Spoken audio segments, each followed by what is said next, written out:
सुबह उठने में जोर आता है, पढ़ते टाइम नींद आती है। इतनी ठंड में मुझसे उड़कर नहीं पड़ा जाता यार।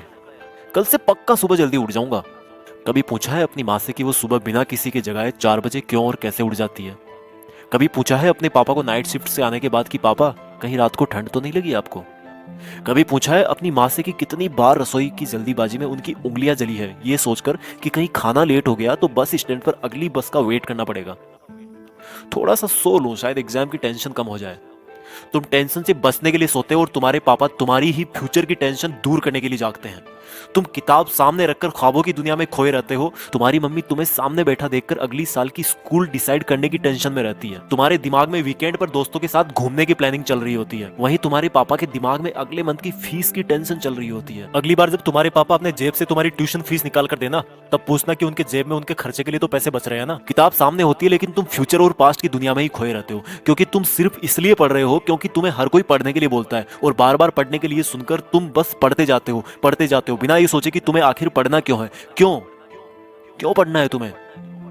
कभी सोचा ही नहीं है तुमने इस बात का जवाब? जवाब छोड़ो, क्वेश्चन भी नहीं आया होगा आपके दिमाग में। क्यों भाई, किससे बचने की कोशिश कर रहे हो? और क्या सोच रहे हो? मम्मी पापा को धोखा दे रहे हो या दोस्तों को या टीचर्स को? भाई तुम ना बहुत ज्यादा भोले हो। तुम्हें अभी तक ये भी नहीं पता कि तुम किसी और को नहीं बल्कि खुद अपने आप को धोखा दे रहे हो। क्यों अपने आप को यार 12 लाख वाली कार के फर्जी सपने दिखा रहे हो? कोई बंगला और आईपैड नहीं मिलने वाला तुम्हें ऐसे पढ़ने का ढोंग रचा करके। ये जो मोबाइल पे तुम डेली दिन में 100 बार फेसबुक और व्हाट्सएप चेक करते हो ना, उससे कई गुना तुम्हारे मम्मी पापा तुम्हारे फ्यूचर के बारे में सोचते हैं। और जब तुम्हारा छोटा भाई या एक दिन तुम्हारा लड़का बड़ा होकर आईफोन या लैपटॉप या बाइक मांगेगा ना, तब तुम समझोगे कि बच्चे की एक जिद पूरी करने के लिए पेरेंट्स को अपने खुद के सपनों से कितना बड़ा कॉम्प्रोमाइज करना पड़ता है। और तुम्हारा पढ़ाई में मन इसलिए नहीं लग रहा क्योंकि तुम सिर्फ पास होने के लिए या फिर कहीं पर सेलेक्ट होने के लिए पढ़ते हो। भाई तुम्हें तो टाइम ही नहीं है अपने आप से 2 मिनट ये पूछने का कि आखिर सब लोग तुम्हें पढ़ने के लिए क्यों बोलते हैं। तुम्हें पढ़ाई बहुत हार्ड लगती है। तुम्हें पढ़ाई बहुत हार्ड लगती है क्योंकि तुम्हें फेसबुक व्हाट्सएप इंस्टाग्राम इजी लगता है, सुबह देर तक सोना इजी लगता है, बिस्तर में लेटकर मोबाइल से पढ़ना इजी लगता है। बेटा अपने पापा को भी बोल दो कि बिस्तर में ही लेटकर ड्यूटी कर ले। अपनी मम्मी को भी बोल दो कि सुबह जल्दी उठकर परेशान होने की जरूरत नहीं है। जब तुम्हारे मम्मी पापा तुम्हारे लिए लेट करके खाना नहीं बना सकते, तुम्हारे लिए पैसे कमाने के लिए लेट कर नौकरी नहीं कर सकते, तो तुम क्या जादू मंत्र चला दोगे बिस्तर में लेटे लेटे? कल पढ़ूंगा, शाम से पढ़ूंगा, मंडे को टाइम टेबल से पढ़ूंगा, हाफ ईयरली एग्जाम के बाद पढ़ूंगा, ठंड कम होगी तब पढ़ूंगा, गर्मी कम होगी तब पढ़ूंगा, कल से जल्दी उठकर पढ़ूंगा, दोस्त के नोट्स मिलेंगे तब पढ़ूंगा, एग्जाम का ब्लूप्रिंट आएगा तब पढ़ूंगा, एग्जाम के 1 महीने पहले पढ़ूंगा, एग्जाम के 1 हफ्ते पहले इंपॉर्टेंट क्वेश्चंस पढ़ूंगा। पास होने से मुझे कोई रोक ही नहीं सकता। ओ भाई, तेरा ना तो कल आएगा, ना तेरा टाइम टेबल 2 दिन से ज्यादा चल पाएगा, और ना ही किसी दोस्त के नोट से तू टॉपर बन पाएगा। हाँ, सही सुना तूने, मैंने बोला टॉपर। एक बार और सुन ले, टॉपर। तू टॉपर बनने के लिए पैदा हुआ है। तू अपने पापा को नाइट ड्यूटी के चक्कर से आजाद करने के लिए पैदा हुआ है, खुद बिस्तर में लेटकर मोबाइल चलाने के लिए नहीं। और रुक एक बार, तूने कल क्या कहा था कि एग्जाम के 2 दिन पहले इंपॉर्टेंट क्वेश्चन पढ़ना काफी होगा तेरे लिए। अपने पापा को भी बोल दे कि वो भी तुम्हारी फीस चुकाने की लास्ट डेट से 2 दिन पहले ही काम पर जाएं। जब वो पूरा महीना काम करते हैं तुम्हारी फीस चुकाने के लिए, तो तुम सोच भी कैसे सकते हो कि मैं अभी सो लेता हूँ और 2 दिन पहले सिर्फ इंपॉर्टेंट क्वेश्चन पढ़कर पास हो जाऊंगा? बहुत हो गया यार, प्लीज अब तो खुद को धोखा देना बंद कर दे।